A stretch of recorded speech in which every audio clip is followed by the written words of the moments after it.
바울이 고린도전서 3장 9절에서는 이제 고린도 교회를 하나님의 집이라고 불렀었습니다. 그리고 이제 오늘 본문에 이르러서 바울은 고린도 교회와 그 지체들을 지칭할 때 뭐라고 부르냐면 너희는 하나님의 성전이다 라고 그렇게 얘기를 합니다. 제가 16, 17절만 다시 한번 읽어보겠습니다. 너희는 너희가 하나님의 성전인 것과 하나님의 성령이 너희 안에 계시는 것을 알지 못하느냐. 누구든지 하나님의 성전을 더럽히면 하나님이 그 사람을 멸하시리라. 하나님의 성전은 거룩하니 너희도 그러하니라. 아멘.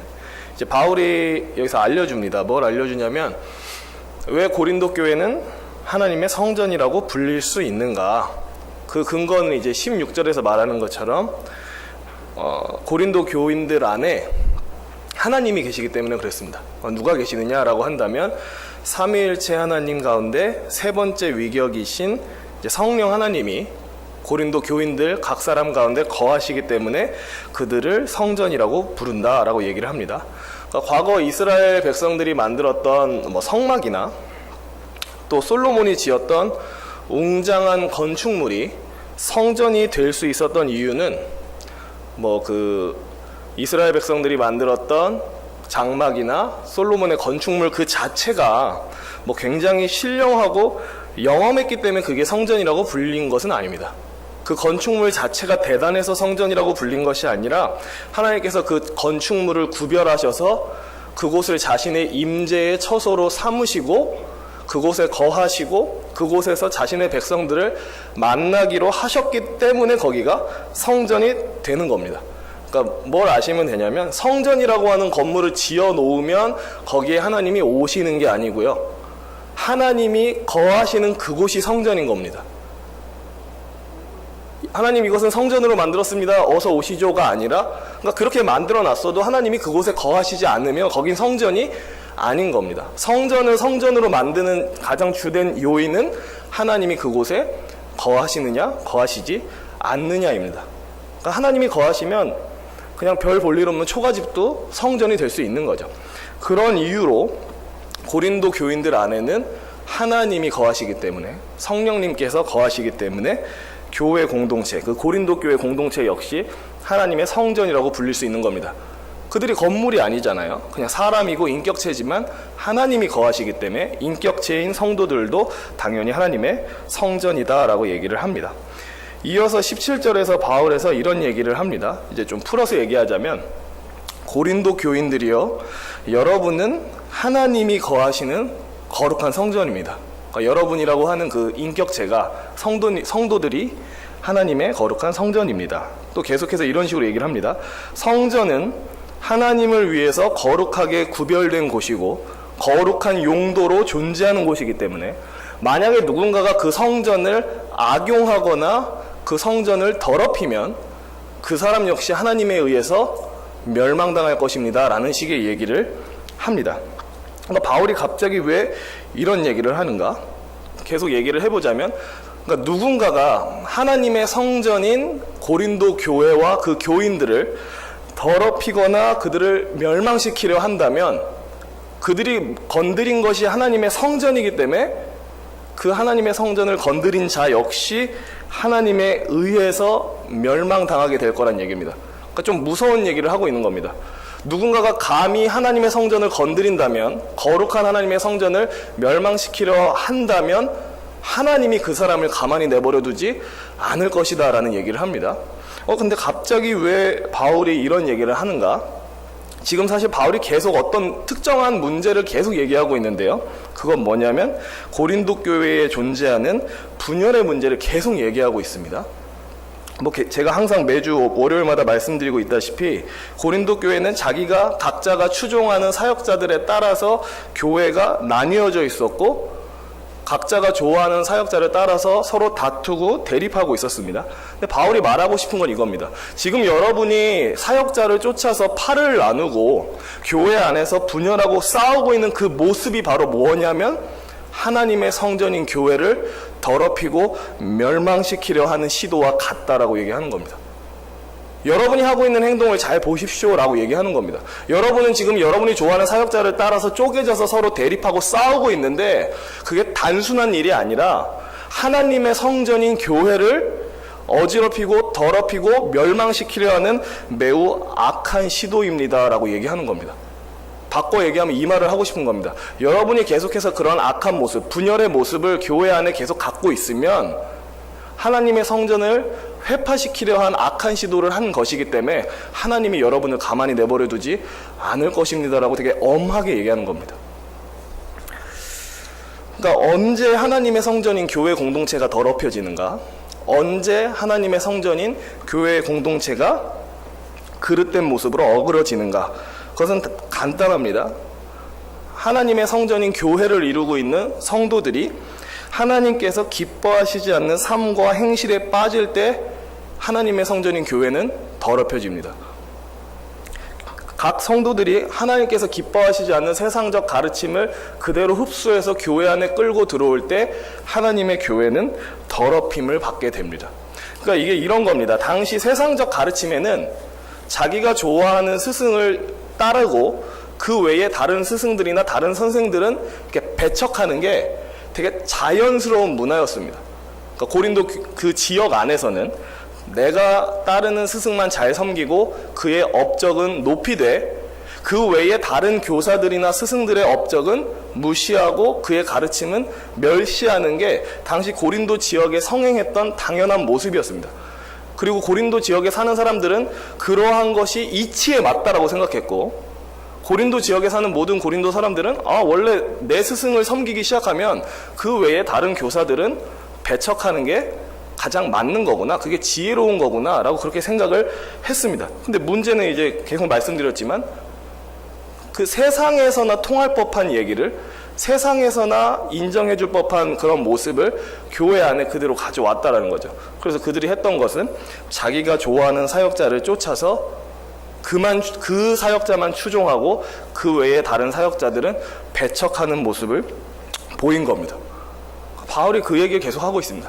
여러분이 세상의 가르침을 가지고 와서, 세상의 지혜를 가지고 와서 마치 세상에서 자기의 스승만 잘 섬기라고 하는 것처럼 여러분이 추종하는 사역자만 잘 섬기고 다른 사람들은 멸시하고 있는데, 그것은 하나님의 성전인 교회를 더럽히고 멸망시키려 하는 시도와 같다. 하나님께서 그 사람을 가만히 내버려 두지 않을 것이다. 왜냐하면 그 사람은 하나님의 거룩한 성전을 더럽히려 했기 때문이다. 이 얘기를 계속합니다. 계속해서 18절에서 20절을 함께 읽어보도록 하겠습니다. 18에 20절 같이 읽겠습니다. 아무도 자신을 속이지 말라. 너희 중에 누구든지 이 세상에서 지혜 있는 줄로 생각하거든 어리석은 자가 되라. 그리하여야 지혜로운 자가 되리라. 이 세상 지혜는 하나님께 어리석은 것이니 기록된 바 하나님은 지혜 있는 자들로 하여금 자기 꾀에 빠지게 하시느니라 하였고, 또 주께서 지혜 있는 자들의 생각을 헛것으로 하신다 하셨느니라. 아멘. 당시 고린도 교인들은 이 바울의 말처럼 세상의 지혜를 고상한 것으로 여겼습니다. 세상에 있는 교사들이 화려하고 감동적 언변으로 가르친 여러 가지 가르침을 지혜로운 것으로 여겼습니다. 그러니까 세상 교사들이 가르치는 그 가르침이 지혜롭고 탁월해 보였기 때문에 세상에서 배운 지혜를 교회 안에 그대로 갖고 왔다라는 거죠. 근데 사실 바울이 계속 저격하고 있는 게 있습니다. 그들이 교회 안에 끌고 왔다 하는 세상의 지혜가 뭐냐면 분열하는 것을 지금 얘기하는 겁니다. 자기가 좋아하는 스승을 쫓아서 파를 만들고 다른 파와는 대립하는 이 모습을 계속 세상의 지혜라고 지칭하면서 얘기하는 겁니다. 그게 고린도 사람들한테는 되게 이치에 합당해 보이고 제가 방금 말씀드린 것처럼 지혜로운 것처럼 보일지라도 그것이 사실 하나님이 보셨을 때에는 전혀 지혜롭지 못하다라는 거죠. 근데 고린도 교인들은 교회 안에서 분열하면서 자꾸 착각하고 있었던 겁니다. 뭘 착각하고 있었냐면 내가 좋아하는 사역자를 쫓아서 팔을 만들고 갈라지는 이게 나쁜 일이 아니라고 생각한 겁니다. 왜냐하면 세상에서 다 그렇게 하니까, 내 주변에 있는 하나님을 모르는 사람들도 다 그렇게 사니까 당연히 이렇게 사는 거지. 이게 이치에 맞고 이게 지혜로운 자의 모습이지 라고 생각했던 겁니다. 그러니까 바울이 엄하게 얘기합니다. 여러분 스스로가 지혜로운 사람인 것처럼 속이지 마십시오. 여러분이 하고 있는 그 분열의 행위가 되게 지혜로운 것이냐 착각하지 마십시오.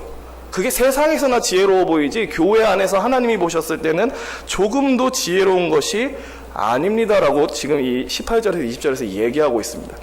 만약 누군가가 정말 하나님께 구원받고 하나님께 지혜롭다라고 여김받고 싶다면 세상에서 말하는 잘못된 지혜는 얼른 내려놓으라고 그 얘기를 합니다. 그래서 이 세상의 지혜를 내려놓는 것이 고린도 교인 여러분들한테 유익합니다라는 얘기를 하고 싶어서 이제 바울이 3장 19절 20절에서는 이제 구약 성경을 인용하는 거죠. 하나님께서 세상의 지혜를 헛것으로 여기신다. 또 하나님은 세상에서 스스로 지혜롭다고 여기는 자들이 자기 꾀에 빠지게 하신다 라는 얘기를 하면서 여러분이 세상의 지혜를 속히 버리시길 바랍니다 라는 얘기를 하고 있습니다. 바울이 결국 하고 싶은 말은 고린도 교인들이 배운 세상의 것들을 지혜롭고 탁월한 것이라고 착각하지 말고 세상에서 배운 가치관과 신념에 지배받지 말고 비성경적인 것에 목숨 걸지 말라는 얘기를 계속 하고 있는 겁니다. 세상에서 지혜롭다라고 해서 그게 교회 안에서 지혜로운 게 아니다. 세상에서 통하는 가르침이라고 해서 그게 교회 안에서 그대로 성립되는 것도 아니다. 정말 하나님 앞에 지혜롭고자 한다면 세상이 말하는 헛된 지혜에 대해서 귀를 닫아라 라고 얘기를 하고 있습니다. 그러니까 가끔은 그런 게 있을 수 있는 것 같습니다. 사람은 자기 신념에 따라 움직입니다. 자기가 그게 진실인지 아닌지가 중요하지 않습니다. 내가 생각했을 때 그게 맞다라고 생각하면 평생 그거 맞다라고 신념을 갖고 살아갑니다.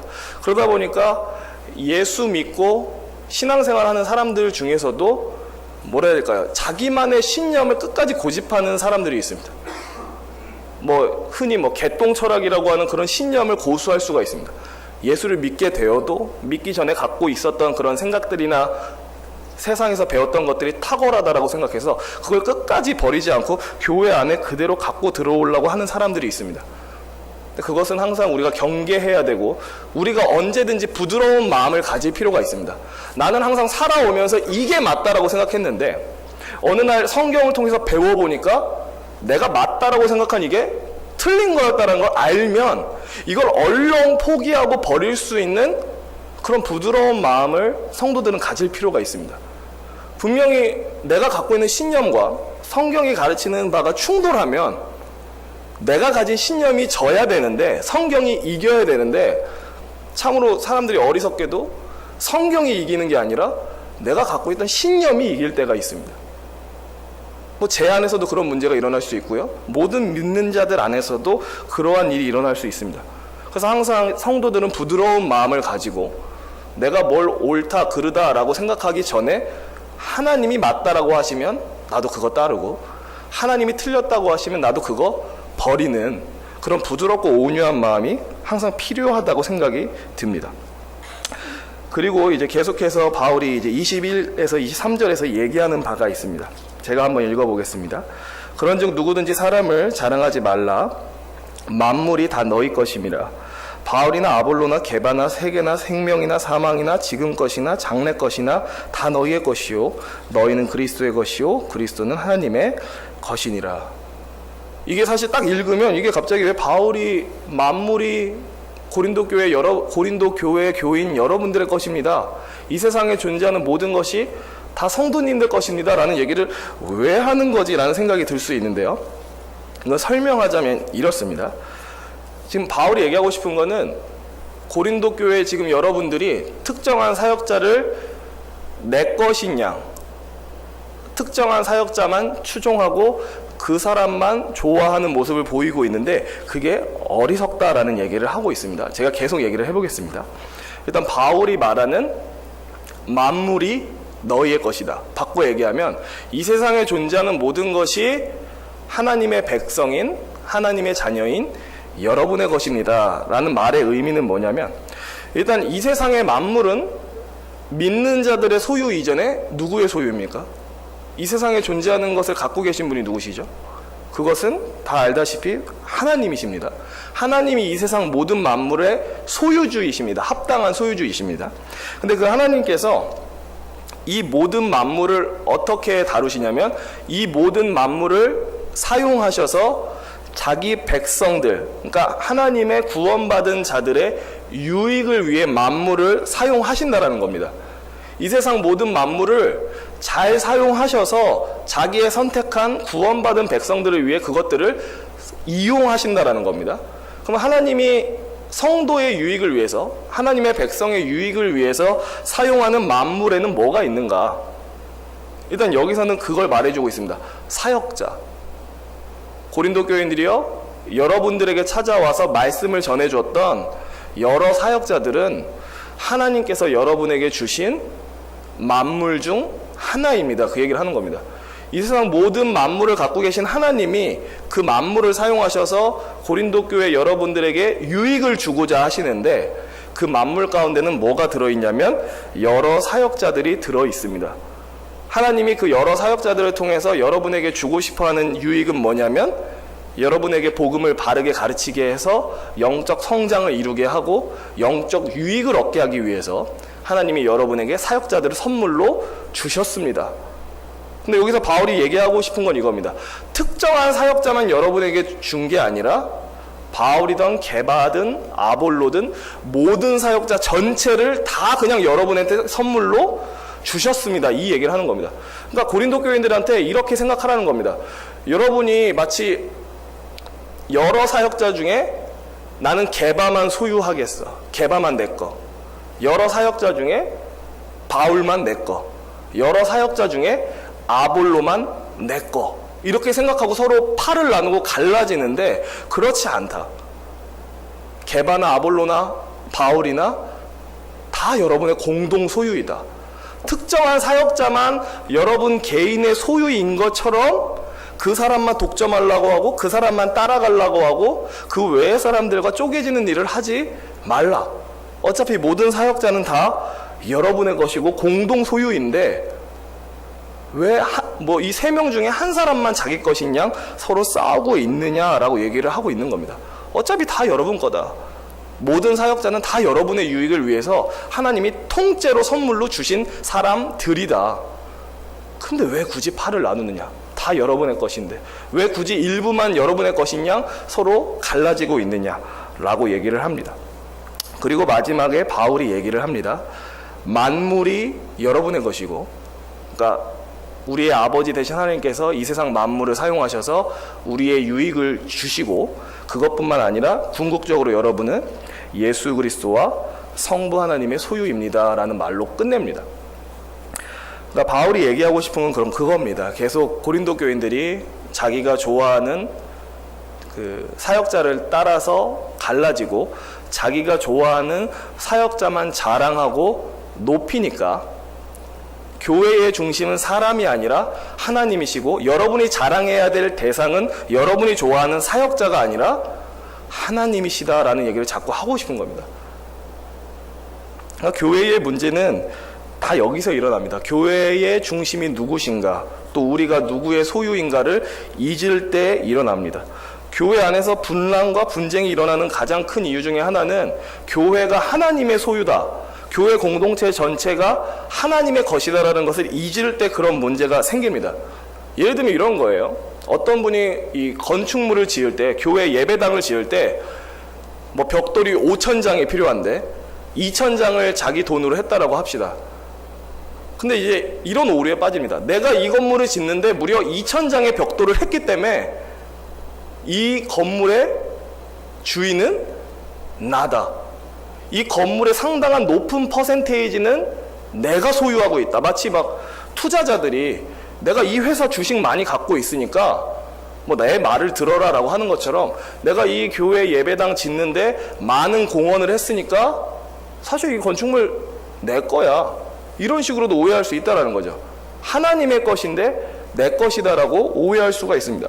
그러니까 이런 식으로 사람들이 교회가 하나님의 소유가 아니라 내 것, 내 지분, 일부는 내가 공을 들인 것이라고 자꾸 생각하다 보니까 교회 안에 문제가 생깁니다.